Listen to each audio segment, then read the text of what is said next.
Oh, yeah. And y'all missing it. Shakur Stevenson cooking right now, man. I like the way he... After the fight, Stevenson said, "I came in here to prove a point." And honestly, he did exactly that. This wasn't just another title defense. It was Stevenson showing everyone that defense can be exciting, especially when you're facing a guy like Zepeda. Stevenson walked in undefeated, and Zepeda wasn't some pushover either. He came in with a reputation for power and pressure. What made this matchup stand out was the clash of styles. Zepeda tried to down Stevenson in punches, coming forward non-stop, while Stevenson stayed sharp, picking his moments and making every shot count. If you want to see how a defensive fighter handles pure aggression, this fight is the blueprint.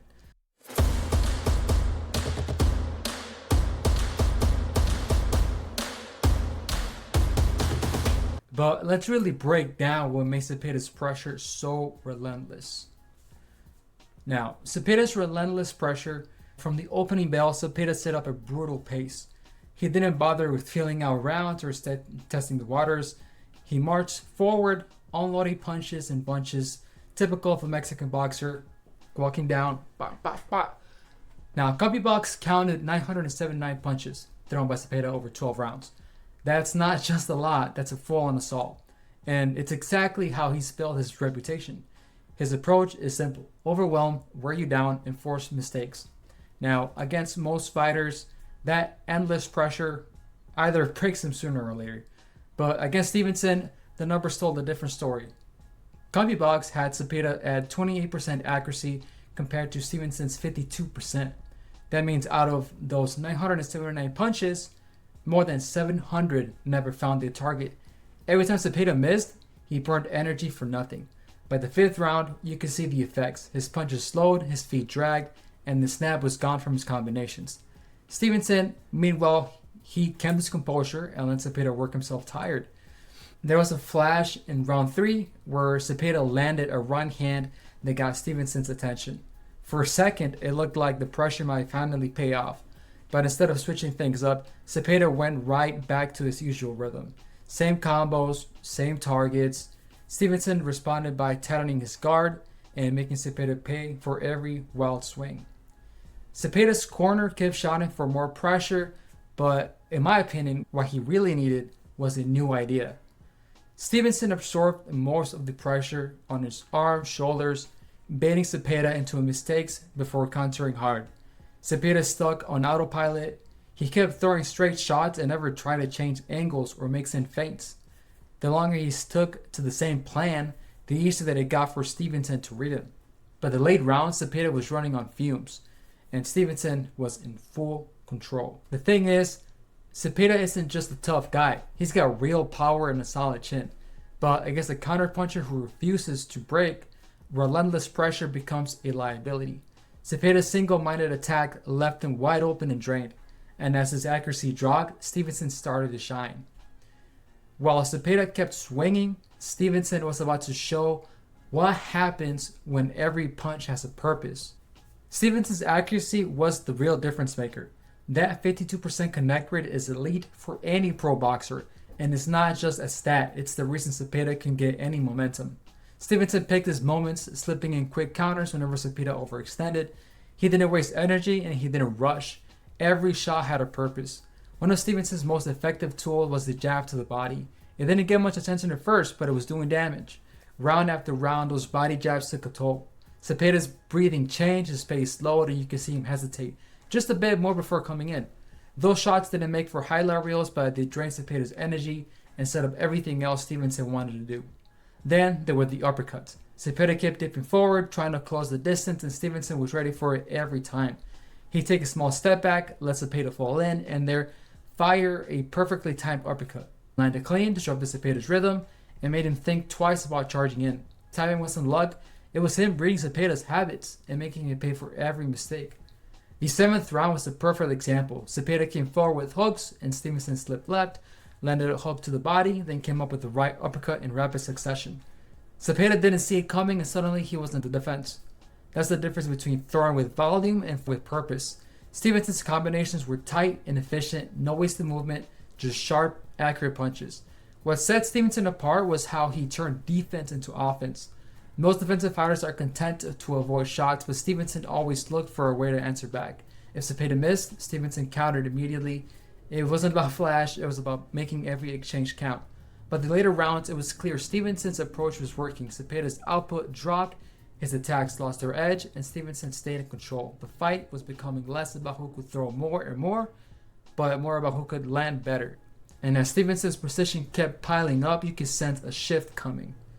In round 5, everything changed. Zepeda's pace dropped off and his punches started to lose their snap. You can see him breathing heavier. Stevenson, on the other hand, stopped circling as much and started standing his ground. He began to plant his feet, letting his punches go with more authority. At this point, Stevenson's accuracy was at 50% for the round according to CopyBox, which is about as efficient as it gets at his level especially. So that's when Stevenson started to really dictate the fight on his terms. Zepeda's corner kept calling for more pressure, but that just played into Stevenson's hands. They wanted him to keep coming forward with that typical Mexican style boxing, but Stevenson was waiting for those openings. Instead of giving Zepeda a new plan, they doubled down on what was already failing. Stevenson kept landing clean shots while Zepeda missed more and more. The gap was obvious. Stevenson was now landing half his punches while Zepeda's output was falling flat. Then came the sequence that summed it all up. Zepeda lunged in with another wild attack and Stevenson answered with a rapid 4-punch combination. He mixed some body shots and head shots, each one clean. Now Zepeda's legs gave it a little stutter and you could see the impact. That's when Zepeda lost the confidence to press forward, and Stevenson never looked back. From that moment, Zepeda stopped being the one pushing the pace and started fighting just to make it to the next round. Those body shots Stevenson had been landing all night finally caught up to him. Every deep breath looked painful and his hands started to drop. Stevenson kept picking apart, staying sharp and not letting Zepeda recover. What really stands out is how Stevenson didn't just coast on points. He stood in the pocket, trading when he didn't have to, because he could see Zepeda was spent. That's smart fighting. Now, knowing when to take risks because your opponent can't hurt you anymore, most fighters would play it safe, but Stevenson saw his chance and took it. By round 7, Stevenson was in complete control. Stevenson was landing more while throwing less. That's how you handle a pressure fighter. Let them punch themselves out, then take over when it counts. The fight showed that relentless pressure isn't enough if you don't have an answer for precision. Stevenson waited for his moment, then took control and never let it go. Zepeda realized too late that he was in deep trouble. After that turning point, the difference in class was clear, and the rest of the fight was Stevenson's to command. Now, the scorecards don't lie. When the final bell rang, the numbers in the judges' cards told the same story. Stevenson left, no doubt. The official scores came in. I believe 2 judges had it at 118 to 110 and one side at 119-109. That's not just a win. That's a clear statement against the guy who never stopped coming forward. The white scores weren't about effort or aggression. They were about clean, effective punching, and Stevenson delivered that all night. Stevenson landed 295 out of 565 punches. Zepeda, for all his effort, connected on just 28% of 979 thrown. A 24-point differential in percentage connect rates is rare. Stevenson's precision overshadows Zepeda's volume. Zepeda threw nearly twice as many punches as Stevenson made his count. That's what the judges saw. A sharper, cleaner work from Stevenson round after round. You can see how this played out in the rounds themselves. Take round 3 for example. Zepeda landed a right hand that caught Stevenson's attention. For a second it looked like Zepeda might turn the tide, but Stevenson answered immediately with a string of counters that snapped Zepeda's head back and took the momentum right back. That's the kind of exchange judges remembered. It wasn't just about surviving the flurries, it was about making sure the best moments in the round belonged to him. That's why the scorecards ended up being so wide. The judge scored it 119 to 109, gave Zepeda just one round, probably the third. Even if you watch it back, it's hard to find more than a round or two for Zepeda because Stevenson controlled the pace. The distance and the quality of the shots, he didn't need to win every single second. He just needed to make sure the rounds swung his way in the moments that mattered.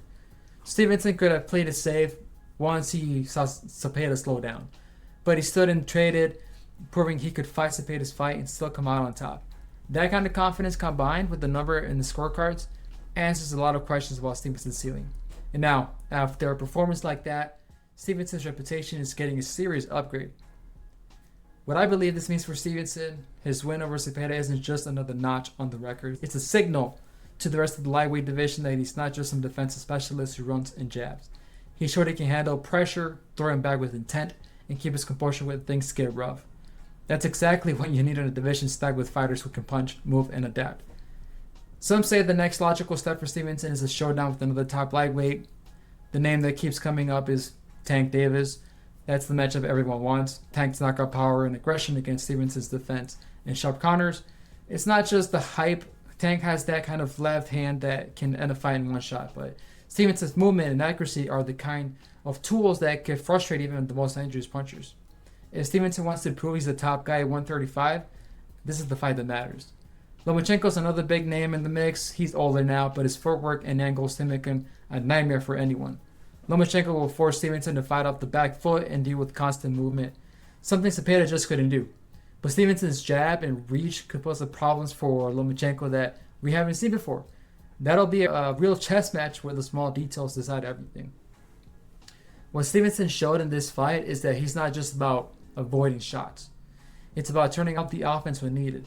Offense sells tickets, and Stevenson's willingness to engage now balances out his reputation for defense. That's important because at the highest level, you need both to get the big fights and keep fans interested. Now he's proving he can handle relentless pressure, setting the bar for any future lightweight title contender. The division is packed and every fight carries a bit more weight. Stevenson's made it clear he's not just a prospect or a defensive wizard. He's the real problem for anyone in lightweight. The only question left is which top contender will step up next and try to break down a fighter who just made handling pressure look routine. And if you're still not convinced, just look at how Stevenson controlled every key moment when it mattered. Rounds 5 through 8 were Stevenson's textbook on handling pressure, especially the round 5-4 punch combo that had turned the momentum for good. Zepeda kept coming back, but that 9 he became a moving target for Stevenson's precision counters. Landing 52% of your punches isn't luck. It's real skill. And that's what separated Stevenson from Zepeda as the fight wore on. Now, the real question is what comes next. Tank Davis will be fireworks, power versus precision. Does Stevenson finally get that high-profile challenge, or will the top names keep looking for easier nights? Comment below who you think he should face next and why. If you enjoyed this breakdown of the technique over volume, hit subscribe for more fight IQ analysis. Later.